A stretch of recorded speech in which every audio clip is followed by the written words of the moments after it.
How are we doing, Kansas Jayhawks fans? This is your host, Nick Rondeau, bringing at you some Jayhawks Daily content. And first off, I want to say I hope everyone had a great holidays, Christmas, Hanukkah, Kwanzaa, whatever anyone's celebrating. I hope it was fantastic. I hope they had a good time, breaking with spending some time with some family, thinking about some Kansas basketball coming up, whatever they people do on their free time and watching my content. We're back at it, and just appreciate everyone. So if you do like this content, please subscribe below, and we'll be continuing it into the new year. So yes, Kansas Jayhawks. We're taking a little bit of a lull, a little bit of a break. We pick back up on starting conference play January 3rd, starting at UCF. Going to be a 2 p.m. game Eastern time. Just super excited, but we've got a little bit of time, a little bit of a lull, like I said, and you know what? We got to start evaluating our players. We got to start thinking about today, how it's been. Has it been good? Has it been bad? About the future, and what are those some of those conference games that we've been clamoring for so long? What are they going to be looking like? So, I know we did a little bit of breakdown, 3 months ago before the season, saying what were going to be our hardest games. Well, a lot of things change. People get injured. Teams, are more of a letdown. This Kansas Jayhawks team was, number one overall preseason ranking the last 2 years. I don't think anyone would have said by this time of the year, "Oh, I really don't want to play them." They're a great team, but not as good as this year. This year's a better team, so we got to get into it. Biggest surprise this year, and there's many you could pick from multiple people, but I have to stick with my guy Trey White. He has exceeded all of my expectations. He is already having a career high in points this year. He is. Speaking to career highs, maybe it's not like the greatest of everything, but career high in 3 point percentage. And I don't care about career high. I care about how you're looking as my team right now. He's shooting 43% from three. He was a career 30% 3 point shooter. Now he's increased his points by 13 points. That's incredible nonetheless, but it's about the moments, and he has stepped up in crucial moments, and he's stepped up and knocked down big shots, big threes. He is staying poised in the paint. He's dominated with, the up and unders. He's done almost everything that I would say us Kansas fans we have asked of him.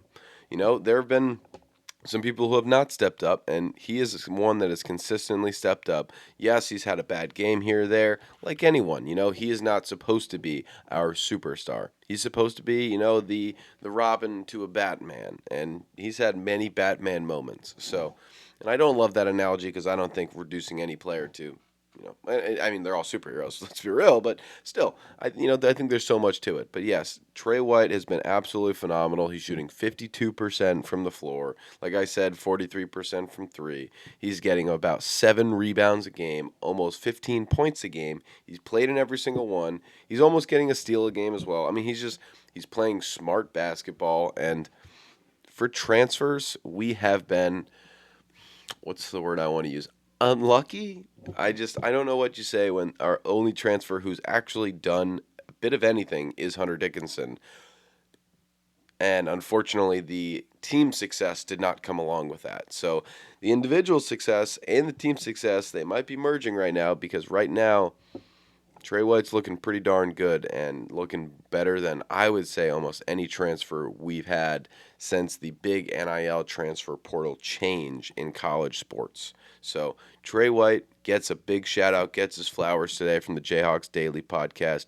Super excited that he is a Kansas Jayhawk player. And there are so many things going into this player. You think he's had a new school every single year since high school, new program every year in college. You're like, oh my God, it's AJ Store all over again. No, no, this guy loves team. He loves family. He loves everything that it means to be a cohesive unit. So I just have to appreciate Trey White for people thinking, oh my God, no, he's just a journeyman. This is a notch on the belt. Like it means nothing to him. No, you can tell it means something to him. Yes, he originally did commit to Kansas before, he made all of his. I think it meant something. He knew this was the period in time where he was going to really explode, make a name for himself, maybe go on to the NBA after this. But he keeps playing like this. He's got a good darn shot, and we've got a great shot to really make some noise come March. So very excited for Trey White, and what's ahead for him, because this Kansas team has desperately needed him. And that kind of gets into my big letdown in two ways. And yes, everyone's thinking, oh, Darren Peterson's got to be let down. It's been upsetting. It has been, I guess you could say, a letdown to not see him so much. But when he's played, he's looked great.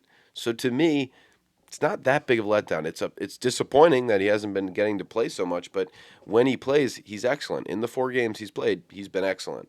I can't take that away from him. So my big letdown got to be Jaden Dawson. I mean, it's unfortunate. I really, really, really wish he got a longer run. I really wish, I just wish he came in and really established himself. If he was only playing this limited minutes and he's not scoring that many points, I wish his 3-point percentage was still high. But Jaden Dawson is going for, instead of a career high, he's going for a career low in 3-point percentage, shooting at 23% right now. He's shooting 32% from the floor. These are both career lows. There's not much you can say about how Jaden Dawson has really contributed to this team in a successful way. He's had a couple of great alley-oop lobs, I would say, in transition in a few games. I've definitely noticed his defense is adequate, but we had pretty high expectations. We thought he was going to step in, be a specialist type player, be our 3-point specialist, be our volume shooter. No, this is not even remotely what we thought we were going to be getting when we got the transfer of Jaden Dawson. So upsetting that this is happening. Like, he's taken 4 less shots than Jamar McDowell, and I think we could all agree Jamar McDowell has made a significantly more impact on this team than Jaden has, and it's unfortunate. It really is. Like, yes, Jamari's played significantly more. Maybe he should even have better stats, but it's not about that. It's just about what we had going into the year. We had a little bit of veteran leadership based on transfer players. Melvin has stepped up. He was definitely in the running for big surprise. Unfortunately, I can't forget the first couple games when he could not hit a 3-pointer at all. But then he went on and he couldn't miss a 3-pointer. So in that NC State game, that was amazing. For biggest surprise of a game, maybe no contest. That's Melvin Council. But unfortunately, but he's been good. But unfortunately, Jaden Dawson has not been good. Trey White's been good, not Jaden Dawson. So maybe he can have a little bit of a turnaround in conference play. Maybe, this little reset right now. Well, we're all going around, sitting around, talking family and, celebrating the holidays. Maybe Jaden Dawson, he's in the gym. He's saying, I gotta turn this around because I really want to make an impact at this school. And I want to, I want to have a chance. I want to have a chance to play basketball next year. And he's got a chance if he starts, really turning it around. And big letdown does not mean I have lost faith. I have not lost faith. I have complete faith that Jaden Dawson will have a moment in conference play that we will all remember, that we will say, wow, we wouldn't be here if it wasn't for that Jaden Dawson shot. We wouldn't be here if it wasn't for that great play or that performance or that run of performances. I'm not ruling any out. He is not completely in the doghouse for Bill Self. He is getting more and more minutes each game recently. So, yes, it's maybe because we're in big blowouts, but we'll see come conference play. Sometimes I haven't been incredibly impressed with Del Marco and Jamari, every single game. I've been impressed with them overall, but there's always a chance for Jaden Dawson to strike back into that, that lineup. All right, next up to the big future, because we got to be thinking about that. It's my man Cole Rosario, and people say at the beginning of the year I was too harsh. People say now I'm being too nice when he can't make shots. Decide, people, because guess what? I don't care. Cole Rosario is going to be a star next year. He is going to have crucial moments for us this year. I know it to be a fact. He is going to play in big moments because that's what we have. We've got plenty on our schedule that are difficult moments ahead, and he's been pretty open to the moment. He's played in big games already. He's played against UConn, Duke. We're losing some of these games, but he's playing in them, and he's not playing bad. And I think we've really, we're starting to see him turn the corner on the fact that his 3-point shot is just so darn close. He's shooting 27%, but he could so easily be shooting 37%. It's just a couple of these rim outs. They're close. They're getting a lot closer than how he started the year. To start the year, they were off the back glass. They were short front rims. They weren't even close. They are dangerously close now to putting a real dent on, big 3-point runs, 3-point swings with a player like that, because it's catch and shoot, and I'm on to the next one because he is just ready for every single shot, every single moment. He has got it in his brain that I can shoot if I need to, and they need me to sometimes. So I am super excited for Cole Rosario. And the 3-point shot was one of the reasons, but you got to love what you're hearing out of the gym is that Bill Self says he can't get him out of the gym. He will not stop shooting. He is there before everyone, and he leaves after everyone. He is he's positioning himself to be our next star, quote unquote, superstar. I really think this guy's got it. I'm very excited for his potential. I'd like to see him, kind of increase his handle a little bit, maybe his comfortability in dribbling, driving, something along those lines. But the fact that he's pounding, that offensive glass, that's just a great quality. Defensively, the intensity is there. You gotta just give him his flowers, but you gotta love and appreciate everything that Cole Rosario does for no recognition, for limited minutes, for everything that he needs to do. That I can see exactly why he got the start not at the beginning of the season, because he is working his tail off to say, Bill, how are you not going to start me? I'm working harder than everyone, and at my best I look amazing. At my worst, I don't look that bad, but like I said, this is for the future, and this is going to be contributing this year. I know it. I know with a fact that Cole Rosario is going to have some monster games coming up. Just big 3-point swings, big defensive possessions, big putback dunks, something along those lines. I know that's what we're going to be getting out of Cole Rosario. Last up, we've got what are our hardest games? We've been talking about this conference schedule for so long, and we're finally there. We've done with non-conference schedule, and what are our 3 hardest games? And we like I said, we went over this months ago, but we got to reevaluate how our team's looking, how are we looking. Well, first up, I gotta say it. I would have loved to said that Iowa State game on January 13th, where we're home. It's going to be a hard game. It's going to be our hardest game since UConn for sure. Definitely harder than NC State. But hardest game, I have to go just a month later when we play at Iowa State, February 14th.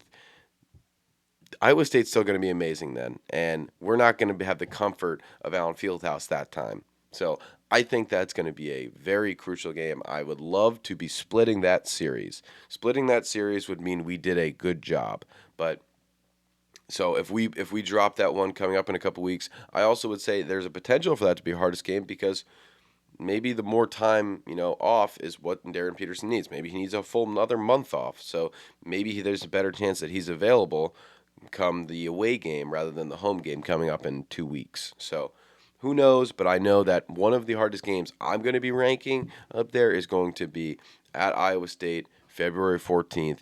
They probably won't. Hopefully, they won't be undefeated by that point, but they are still going to be a massive team to really wreak havoc on us. And I'm hoping we can split that series. But that would be a sweet victory if we could steal one on the road. Next up, we're going to go with again 2 weeks after that, February 28th. At Arizona, at number 1 overall, undefeated Arizona with dominant performances from Koa Pete, with Jaden, just everyone on their team is looking. Bryce James can't even get in the lineup. These guys are playing so well. It's unfortunate to see how Arizona has really stepped up this year, and they're looking better than they have in, I would say a long time. So we'll see. Again, they're ranked number 1 overall now. They're undefeated right now. Their conference schedule is starting too, so we'll see if it continues for them. But no matter what, playing at Arizona, that's going to be incredibly difficult. We haven't played there in a very long time. Given that they're newer to the conference, they're a legacy school. It's going to be difficult. We do play them twice, so again, let's hope we can split. But we appreciate the contest nonetheless, and we would love to win that game because taking games on the road, it's just a little bit sweeter. It's a little bit sweeter. Last up, and I really did puzzle this one, quite often. We have such a tough conference schedule. We really do. But I had to give a little bit of love to a hard game to a team that I think is really buzzing, that everyone's talking about, and that's going to be January 31st at home against BYU. And you're thinking, Nick, we play at Lubbock for Texas Tech. Nick, we play at home against national runner-up last year, Houston. I think Houston's an unbelievable team. I really do. I think they could probably are better than BYU. I just think with the narratives and with everything going into the game, that January 31st game against BYU, that's our only BYU game this year. We're coming off the absolute embarrassment of last year when we got obliterated by them. Richie Saunders went off on us. He's back on the team, and it's impossible not to talk about the A.J. DeBonsa, Darren Peterson debate. That is going to be hyped for weeks before that game, and by that time, it's a full month away. Darren Peterson better be back. He better be back because guess what? We are not looking good in conference play if we don't have Darren Peterson. But more than anything, A.J. DeBonsa is going to make it very clear why he should be the number one overall pick. These are, to me, these games for players like them is a genuine showcase of why I'm better than that one. Look at Cam Boozer in the Duke game. No Darren Peterson for us, and Cam Boozer had a day. But in games where they actually battle each other, A.J. DeBonsa is putting up triple-doubles left and right. He's getting 30 points here and there. He's having, 22-point comebacks on his back. He's doing everything he can to show I should be picked number one. That game means a lot. So I can't wait. I am so excited for all of these games. But those are three I've got marked down on my calendars. I think you should mark them down on yours because they're some big ones. I really want to put a hurting on BYU at home. I would love a monster victory. I would love to do exactly what they did to us, and that's a 40-point dub. Ooh. I just want Darren Peterson back. I just want this team to succeed. And I just want conference play. I just want basketball again. We love the break, but we want basketball. So we're looking for the new year for some more Kansas basketball. I'm very excited. I'm glad I could get you guys some content again for this little holiday break. We're going to keep it going. Just because there's no basketball doesn't mean we're not going to still be pushing out some content for you guys to see. But appreciate everyone for tuning in. If you like it, please subscribe, like, comment what you think about our games, what are the hardest ones, who's been your biggest surprise letdown, future. We just appreciate everything. This content's all for you. So hope everyone's got a good rest of their holidays, and rock chalk, go Jayhawks.